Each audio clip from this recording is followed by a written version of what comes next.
الرجيم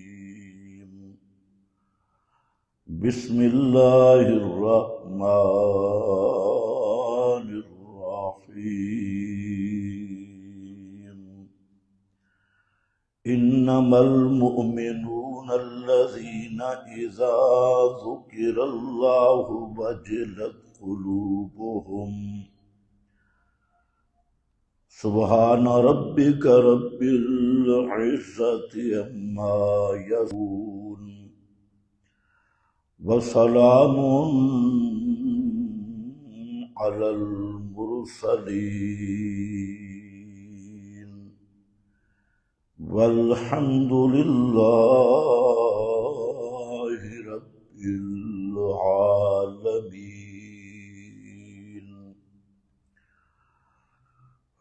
انتہائی قابل قدر بزرگوں اور بھائیوں، قرآن کریم اس کی ایک آیت کا حصہ تلاوت کیا گیا۔ سورۃ الانفال کا اصل موضوع اور مرکزی مضمون ہے اللہ تعالی کی توحید اور کلمہ حق کی سربلندی کے لیے اللہ تعالی کے راستے میں جہاد کرنا اور قتال کرنا۔ لیکن اس جہاد اور قتال کے احکام سے پہلے اللہ رب العزت نے مجاہدین کے اوصاف ذکر کیے کہ کون لوگ ہیں میرے راستے میں جہاد کرنے والے، اور مجاہد کی کیا شرائط ہیں اور کیا اوصاف ہیں۔ ان میں پہلی شرط اور وصف ذکر کیا، انما المؤمنون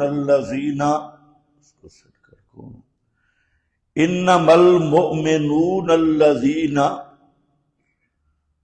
کہ مومن وہ ہیں اذا ذکر اللہ وجلت قلوبہم، یہاں پہلی شرط کے طور پہ ذکر کیا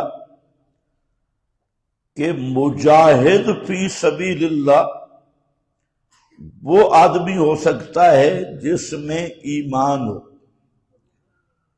مشرک اور بے ایمان آدمی وہ مجاہد نہیں ہو سکتا۔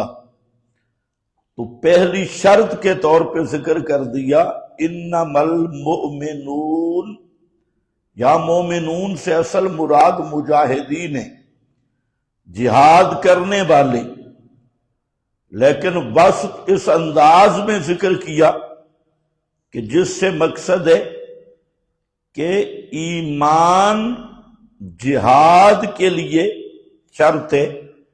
تو لڑائی تو بہت لوگ کرتی ہیں، لڑائی ہندو بھی کرتا ہے، سکھ بھی لڑتا ہے اپنے دین کے لیے، عیسائی اور یہودی بھی لڑتا ہے اپنے دین کے لیے، لیکن عیسائی ہو، یہودی ہو، سکھ ہو، ہندو ہو، اور جتنا بہترین لڑاکا ہو، اچھے انداز میں لڑائی کرتا ہو، تو وہ مجاہد فی سبیل اللہ نہیں۔ مجاہد فی سبیل اللہ کی پہلی شرط ہے کہ وہ مومن ہو، ایمان والا ہو۔ آج لوگ غلط فہمی میں پڑے ہیں کہ عقیدے کو دیکھتے ہی نہیں، لڑائی کو دیکھتے ہیں کہ فلاں کی لڑائی ہو رہی ہے۔ تو لڑائی تو دنیا میں ہر جگہ پہ ہو رہی ہے، بدھ مذہب کی، دہریہ اور عیسائیوں کی لڑائی بھی ہو رہی ہے۔ یوکرین کی جنگ میں ایک طرف روس ہے، رشیا، مقابل میں عیسائی ہیں، اور اسی طرح دنیا کی مختلف جگہ پہ لڑائیاں جاری ہیں۔ یار کیا مصیبت ہے،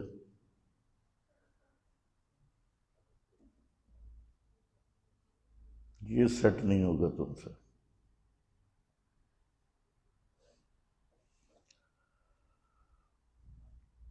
لیکن ہر لڑائی جہاد نہیں، اور ہر لڑنے والا مذہب کے نام پر وہ مجاہد نہیں۔ مجاہد کے لیے سب سے پہلی شرط کیا ہے؟ ایمان۔ انما المؤمنون، اور جہاد ایک عمل ہے، اور ہر عمل کے لیے اللہ نے ایمان کو شرط قرار دیا، ہر عمل کے لیے۔ جب تک ایمان نہیں کوئی عمل نہیں۔ پورا قرآن آپ پڑھیں تو قرآن کریم میں جہاں پر بھی اعمال صالحہ کا ذکر ہے، نماز، روزہ، حج، زکوٰۃ، تو تین چیزیں آپ کو نظر آئیں گی پورے قرآن میں۔ ایک چیز یہ کہ نماز، روزہ، حج، زکوٰۃ، صدقے، نفقات، یہ اوصاف جب احکام کے طور پہ آئے، اللہ نے حکم دیا تو خطاب کا انداز رکھا، یا ایھا الذین آمنوا، اے ایمان والو تم پہ نہ کیا یا ایھا الذین آمنوا۔ او بھائی اس کا آواز کم کر، تجھے کس نے ادھر بٹھایا ہے؟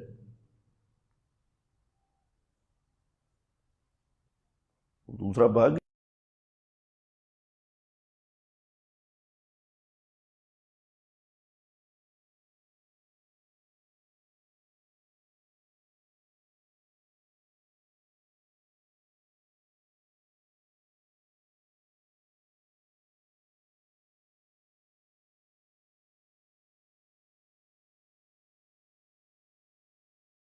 الذین آمنوا،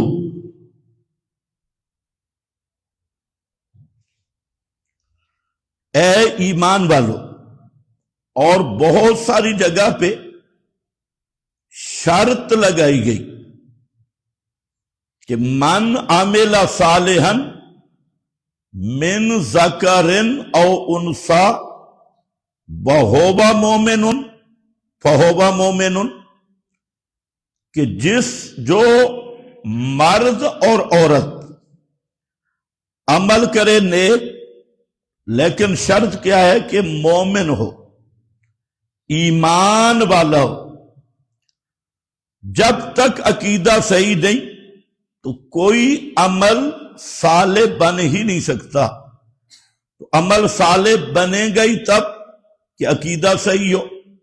تو من عمل صالحا من ذکر او انثی، جس نے نیک عمل کیا، مرد یا عورت، تو اس کے لیے دو وعدے ہیں۔ ایک، اس کی عمل قبول ہوگا اور کوشش مقبول ہوگی، اور دوسرا یہ وَلَنُحْيِيَنَّهُ حَيَاةً طَيِّبَةً، اس کو اللہ رب العزت حیات طیبہ نصیب کریں گے، اطمینان اور سکون والی زندگی، حیات طیبہ۔